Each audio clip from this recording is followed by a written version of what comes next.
The Jungle Book by Rudyard Kipling. Chapter 7. Servants of the Queen. You can work it out by fractions, or by simple rule of 3, but the way of Tweedledum is not the way of Tweedledee. You can twist it, you can turn it, you can plait it till you drop, but the way of Pilly-Winky's not the way of Winky-Pop. It had been raining heavily for 1 whole month. Raining on a camp of 30,000 men and thousands of camels, elephants, horses, bullocks, and mules, all gathered together at a place called Rawalpindi, to be reviewed by the Viceroy of India.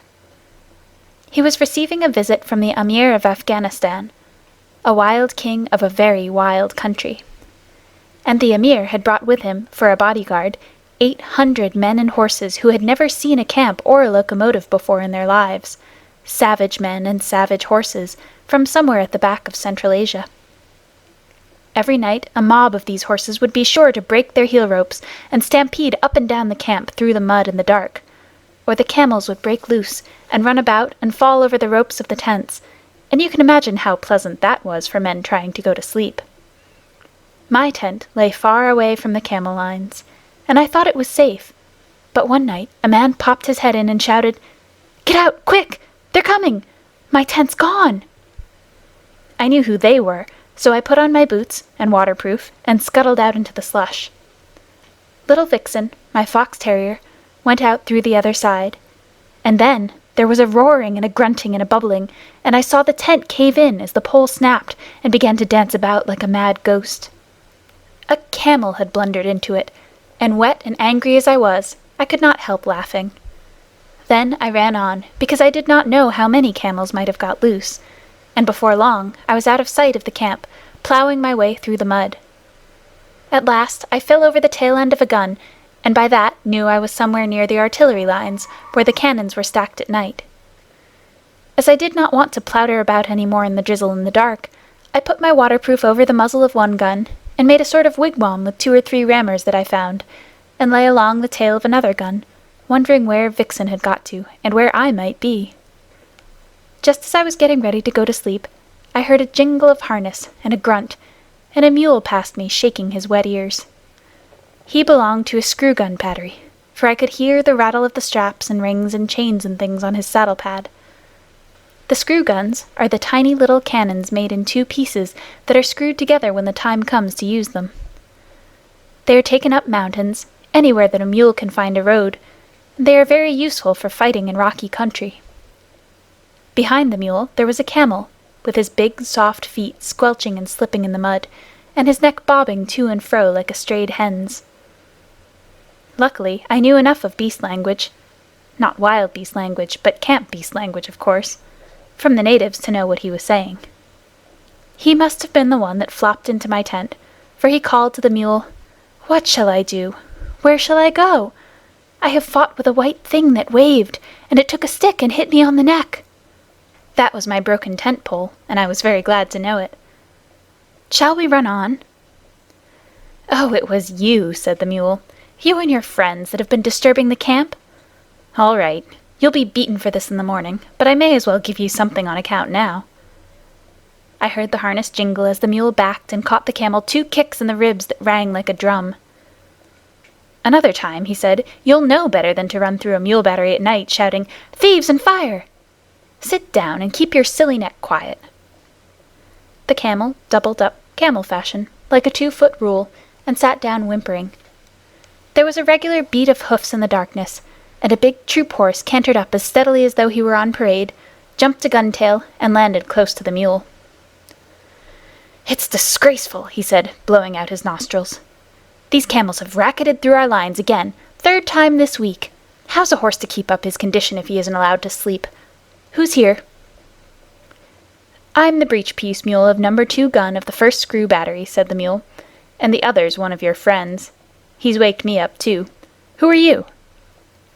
"No. 15, E Troop, 9th Lancers, Dick Cunliffe's horse. Stand over a little there." "Oh, beg your pardon," said the mule. "It's dark to see much. Aren't these camels too sickening for anything? I walked out of my lines to get a little peace and quiet here." "My lords," said the camel humbly, We dreamed bad dreams in the night, and we were very much afraid.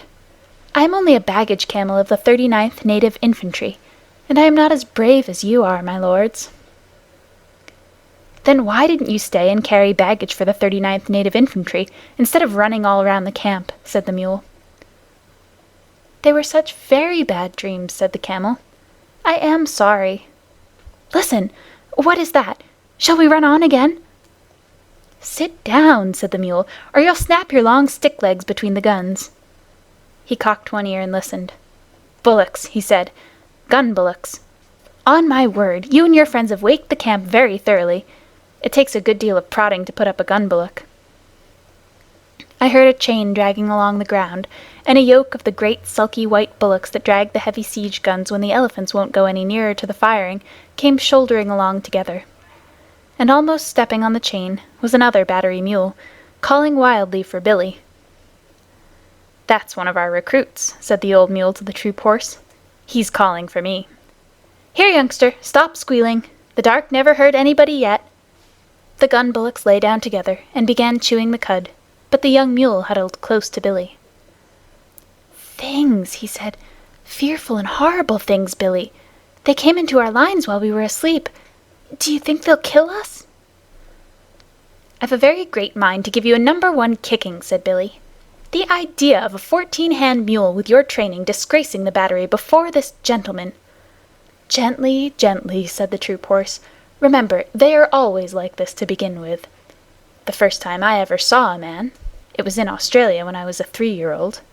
I ran for half a day, and if I'd seen a camel, I should be running still." Nearly all our horses for the English cavalry are brought to India from Australia, and are broken in by the troopers themselves. "True enough," said Billy. "Stop shaking, youngster. The first time they put the full harness with all its chains on my back, I stood on my forelegs and kicked every bit of it off.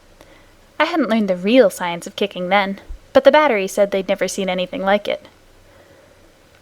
"But this wasn't harness or anything that jingled," said the young mule. "You know I don't mind that now, Billy. It was the things like trees, and they fell up and down the lines and bubbled, and my head rope broke, and I couldn't find my driver, and I couldn't find you, Billy, so I ran off with these gentlemen." Said Billy.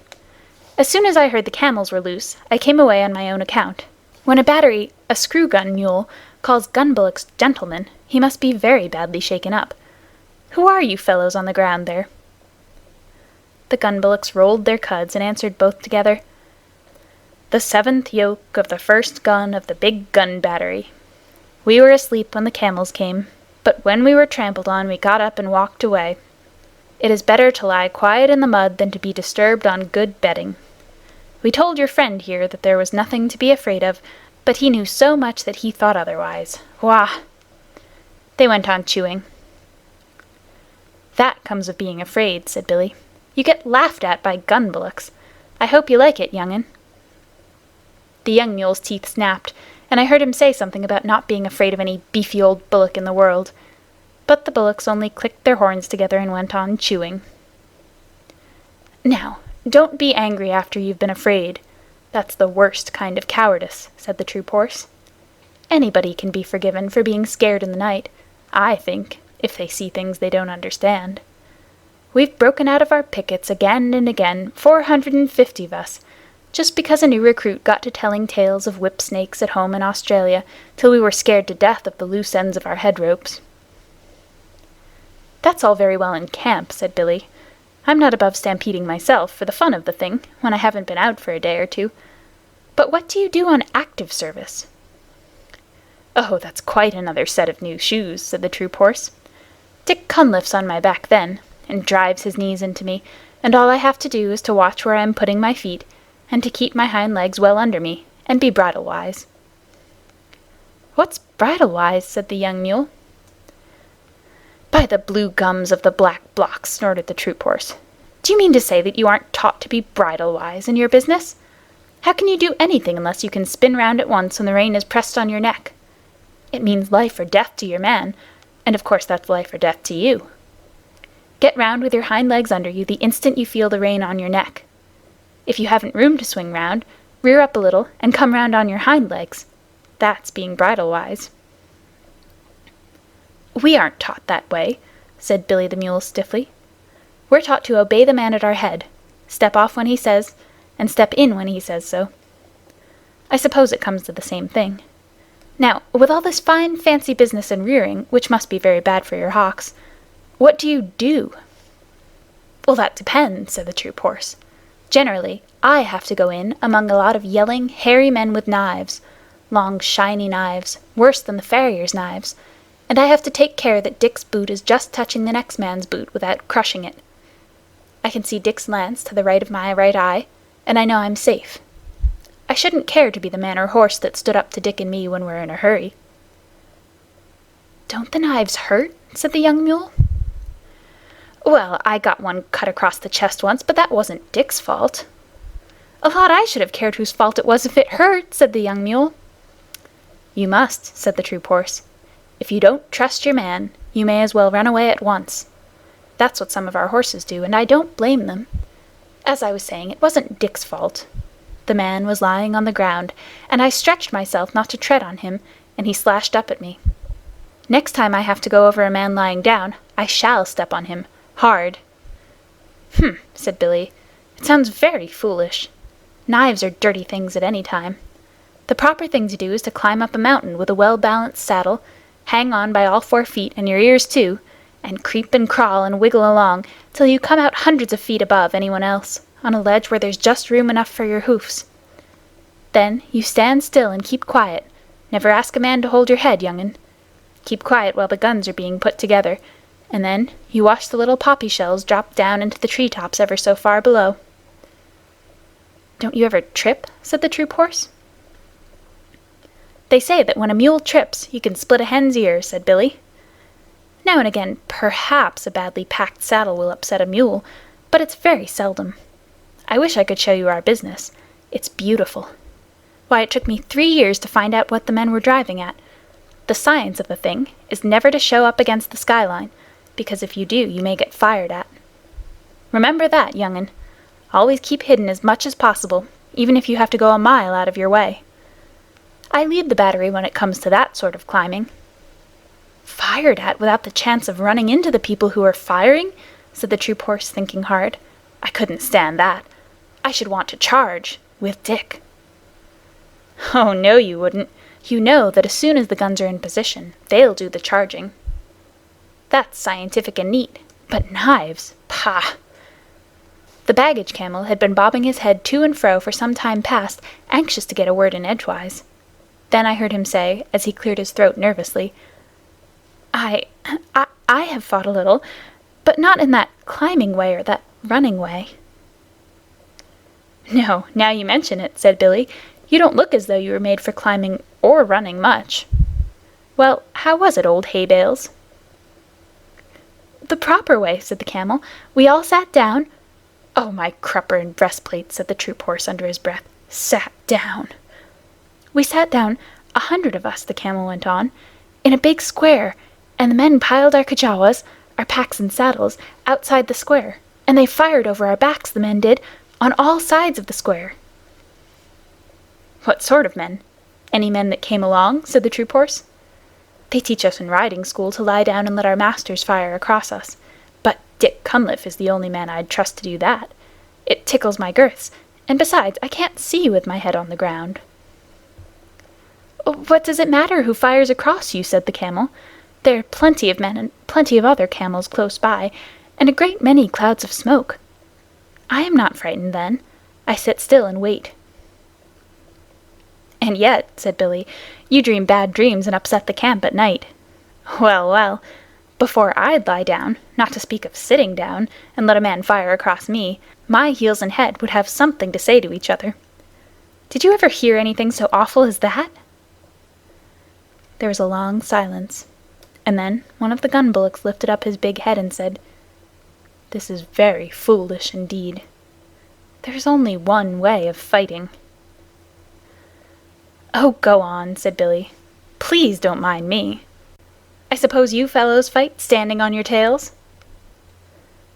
"Only one way," said the two together. They must have been twins. "This is that way. to put all 20 yoke of us to the big gun as soon as Two Tails trumpets. Two Tails is camp slang for the elephant. What does Two Tails trumpet for? Said the young mule. To show that he is not going any nearer to the smoke on the other side. Two Tails is a great coward. Then we tug the big gun all together. Hey-ya! Holla! Hee-ya! Holla! We do not climb like cats, nor run like calves.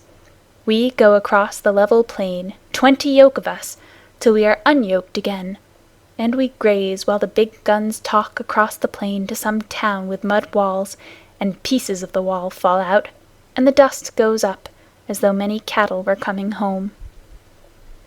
Oh, and you choose that time for grazing? Said the young mule. That time, or any other. Eating is always good.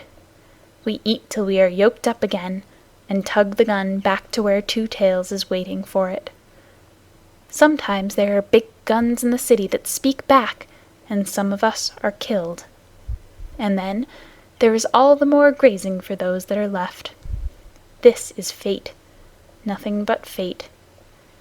None the less, Two Tails is a great coward. That is the proper way to fight. We are brothers from Hapur. Our father was a sacred bull of Shiva. We have spoken. Well, I've certainly learned something tonight, said the troop horse. Do you gentlemen of the screw-gun battery feel inclined to eat when you are being fired at with big guns, and Two Tails is behind you? About as much as we feel inclined to sit down and let men sprawl all over us, or run into people with knives. I never heard such stuff. A mountain ledge, a well-balanced load, a driver you can trust to let you pick your own way, and I'm your mule. But the other things, no, said Billy, with a stamp of his foot. Of course, said the troop horse, everyone is not made in the same way, and I can quite see that your family, on your father's side, would fail to understand a great many things. Never you mind my family on my father's side, said Billy angrily, for every mule hates to be reminded that his father was a donkey. My father was a southern gentleman, and he could pull down and bite and kick into rags every horse he came across. Remember that, you big brown Brumby. Brumby means wild horse without any breeding. Imagine the feelings of Ormond if a bus horse called him a cocktail, and you can imagine how an Australian horse felt. I saw the white of his eye glitter in the dark. See here, you son of an important Malaga jackass, he said between his teeth. I'd have you know that I'm related on my mother's side to Carbine, winner of the Melbourne Cup, and where I come from we aren't accustomed to being ridden over roughshod by any parrot-mouthed, pig-headed mule in a popgun pea-shooter battery. Are you ready? On your hind legs, squealed Billy. They both reared up facing each other, and I was expecting a furious fight, when a gurgly, rumbly voice called out of the darkness to the right, "Children, what are you fighting about there? Be quiet!" Both beasts dropped down with a snort of disgust, for neither horse nor mule can bear to listen to an elephant's voice. "It's Two Tails," said the troop horse. "I can't stand him. A tail at each end isn't fair." "My feelings exactly," said Billy, crowding into the troop horse for company. "We're very alike in some things." "I suppose we've inherited them from our mothers," said the troop horse. "It's not worth quarreling about. Hi, Two Tails, are you tied up?" "Yes," said Two Tails, with a laugh all up his trunk. "I'm picketed for the night. I've heard what you fellows have been saying. But don't be afraid. I'm not coming over." The bullocks and the camels said, half aloud, "Afraid of Two Tails? What nonsense!" And the bullocks went on, "We are sorry that you heard, but it is true. Two Tails, why are you afraid of the guns when they fire?" "Well," said Two Tails, rubbing one hind leg against the other, exactly like a little boy saying a poem, "I don't quite know whether you'd understand." "We don't, but we have to pull the guns," said the bullocks. "I know it, and I know you are a good deal braver than you think you are. But it's different with me. My battery captain called me a pachydermatous anachronism the other day." "That's another way of fighting, I suppose," said Billy, who was recovering his spirits. "You don't know what that means, of course, but I do. It means betwixt and between, and that is just where I am. I can see inside my head what will happen when a shell bursts, and you bullocks can't." "I can," said the troop horse. "At least a little bit. I try not to think about it." "I can see more than you do, and I do think about it. I know there's a great deal of me to take care of, and I know that nobody knows how to cure me when I'm sick. All they can do is to stop my driver's pay till I get well, and I can't trust my driver." "Ah," said the troop horse, "that explains it. I can trust Dick." "You could put a whole regiment of Dicks on my back without making me feel any better. I know just enough to be uncomfortable, and not enough to go on in spite of it." "We do not understand," said the bullocks. "I know you don't. I'm not talking to you. You don't know what blood is." "We do," said the bullocks. "It is red stuff that soaks into the ground and smells." The troop horse gave a kick and a bound and a snort. "Don't talk of it," he said. "I can smell it now, just thinking of it. It makes me want to run, when I haven't Dick on my back." "But it's not here," said the camel and the bullocks. "Why are you so stupid?" "It's vile stuff," said Billy. "I don't want to run, but I don't want to talk about it." "There you are," said Two Tails, waving his tail to explain. "Surely. Yes, we have been here all night," said the bullocks. Two Tails stamped his foot till the iron ring on it jingled. "Oh, I'm not talking to you. You can't see inside your heads." "No, we see out of our 4 eyes," said the bullocks. "We see straight in front of us." "If I could do that and nothing else, you wouldn't be needed to pull the big guns at all. If I was like my captain, he can see things inside his head before the firing begins, and he shakes all over, but he knows too much to run away. If I was like him, I could pull the guns. But if I were as wise as all that, I should never be here. I should be a king in the forest as I used to be, sleeping half the day and bathing when I liked. I haven't had a good bath for a month." "That's all very fine," said Billy, "but giving a thing a long name doesn't make it any better." "Hush," said the troop horse. "I think I understand what Two Tails means." "You'll understand better in a minute," said Two Tails angrily. "Now you just explain to me why you don't like this." He began trumpeting furiously at the top of his trumpet. "Stop that!" said Billy and the troop horse together, and I could hear them stamp and shiver. An elephant's trumpeting is always nasty, especially on a dark night. "I shan't stop," said Two Tails. "Won't you explain that, please?" "Humph! Rumph! Rah!" Then he stopped suddenly, and I heard a little whimper in the dark, and I knew that Vixen had found me at last. She knew as well as I did that if there is one thing in the world an elephant is more afraid of than another, it is a little barking dog. So she stopped to bully Two Tails and his pickets, and yapped round his big feet. Two Tails shuffled and squeaked. "Go away, little dog," he said. "Don't snuff at my ankles or I'll kick you. Good little dog. Nice little doggy, then. Go home, you yelping beast. Oh, why doesn't someone take her away? She'll bite me in a minute." "Seems to me," said Billy the troop horse, "that our friend Two Tails is afraid of most things. Now, if I had a full meal for every dog I've kicked across the parade ground, I should be as fat as Two Tails nearly." I whistled, and Vixen ran up to me, muddy all over, and licked my nose, and told me a long tale about hunting for me all through the camp.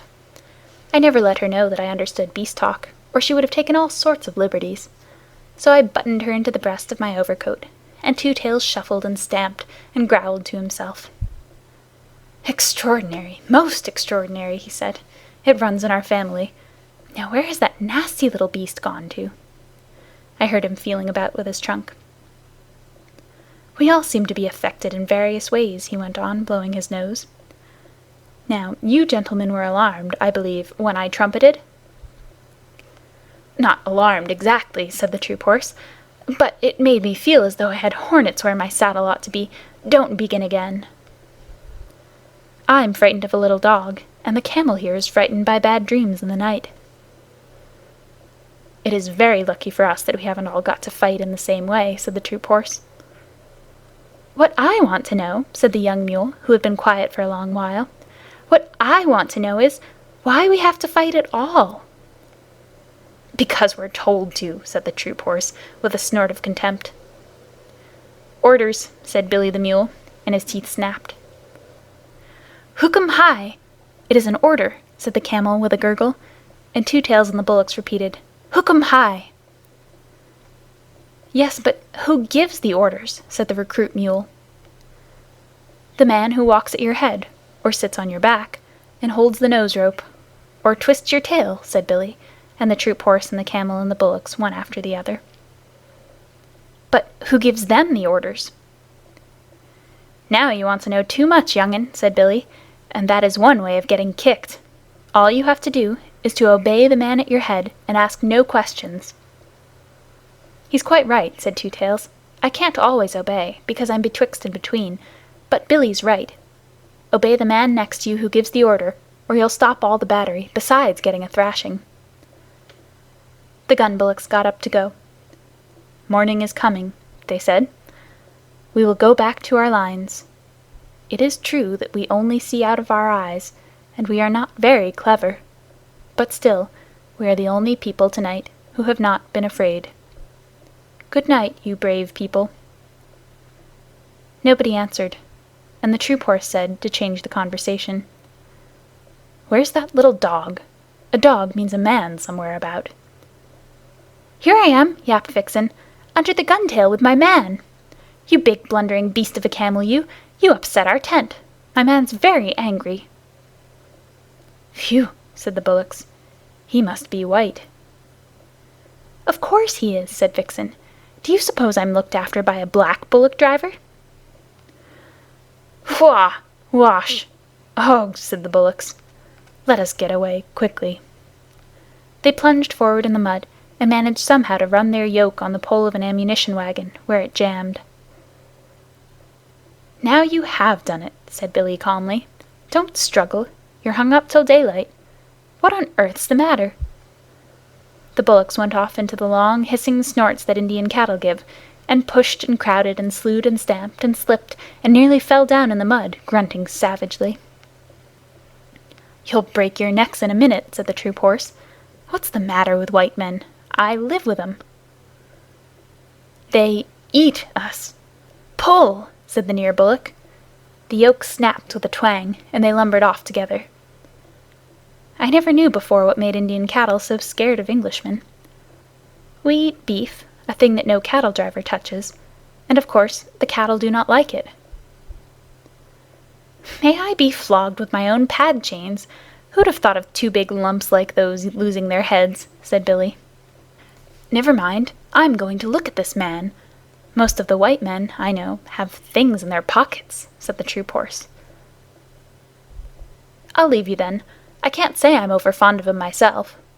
Besides, white men who haven't a place to sleep in are more than likely to be thieves, and I've a good deal of government property on my back. Come along, young'un, and we'll go back to our lines. Good night, Australia. See you on parade tomorrow, I suppose. Good night, old hay bales. Try to control your feelings, won't you? Good night, Two Tails.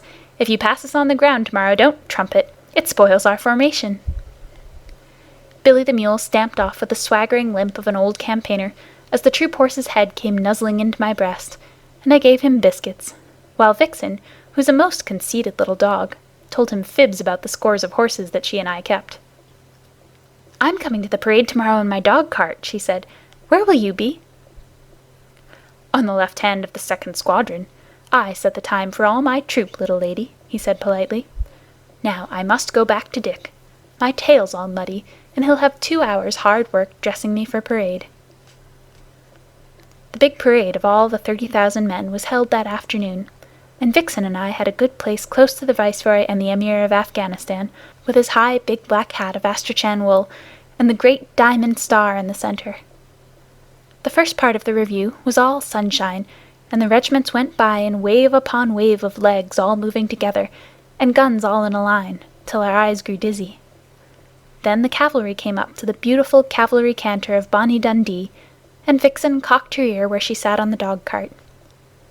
The 2nd Squadron of the Lancers shot by, and there was the troop horse, with his tail like spun silk, his head pulled into his breast, one ear forward and one back, setting the time for all his squadron, his legs going as smoothly as waltz music. Then the big guns came by, and I saw Two Tails, and 2 other elephants harnessed in line to a 40-pounder siege gun, while 20 yoke of oxen walked behind. The 7th pair had a new yoke, and they looked rather stiff and tired. Last came the screw guns, and Billy the Mule carried himself as though he commanded all the troops, and his harness was oiled and polished till it winked. I gave a cheer all by myself for Billy the Mule, but he never looked right or left. The rain began to fall again, and for a while it was too misty to see what the troops were doing. They had made a big half-circle across the plain, and were spreading out into a line. That line grew and grew and grew, till it was 3/4 of a mile long from wing to wing, one solid wall of men, horses, and guns. Then it came on straight toward the Viceroy and the Emir, and as it got nearer the ground began to shake, like the deck of a steamer when the engines are going fast. Unless you have been there, you cannot imagine what a frightening effect the steady come-down of troops has on the spectators, even when they know it is only a review. I looked at the Emir.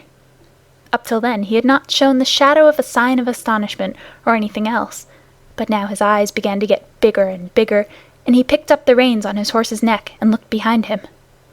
For a minute it seemed as though he was going to draw his sword and slash his way out through the English men and women in the carriages at the back.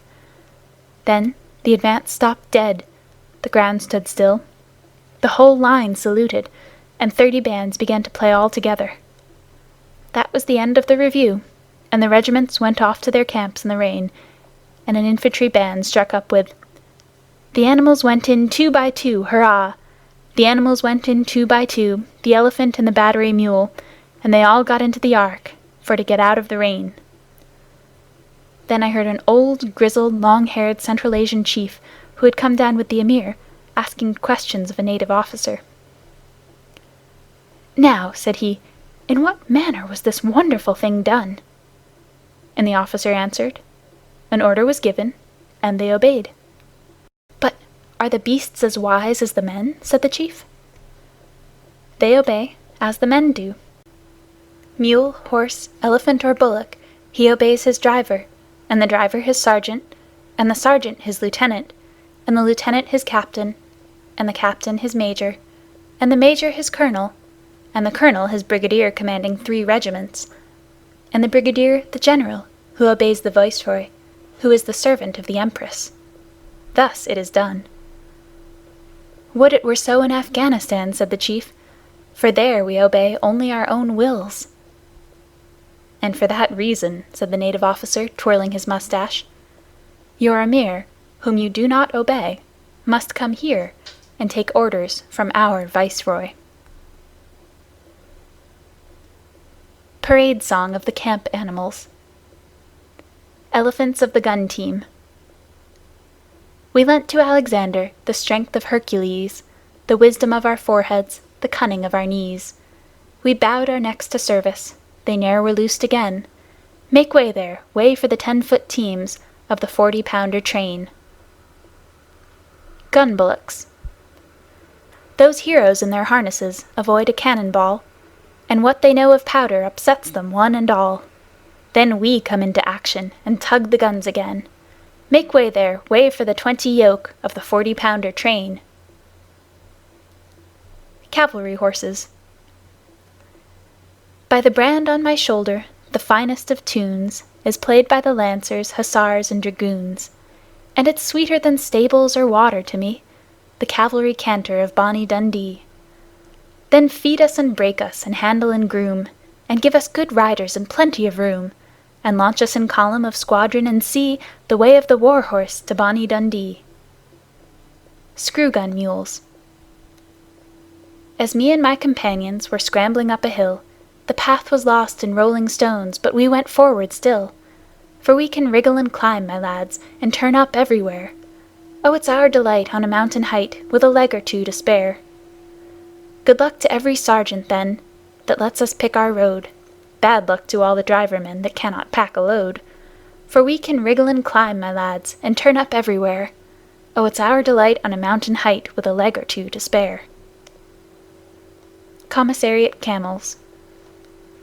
We haven't a camelty tune of our own to help us trollop along, but every neck is a hair trombone, rat-ta-ta is a hair trombone, and this is our marching song.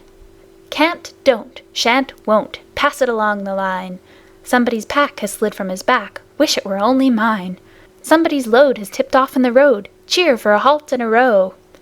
Ur, yar, grr, ar, somebody's catching it now. All the beasts together. Children of the camp are we, serving each in his degree. Children of the yoke and goad, pack and harness, pad and load. See our line across the plain, like a heel rope bent again, reaching, writhing, rolling far, sweeping all away to war. While the men that walk beside, dusty, silent, heavy-eyed, cannot tell why we or they march and suffer day by day. Children of the camp are we, serving each in his degree. Children of the yoke and goad, pack and harness, pad and load. End of chapter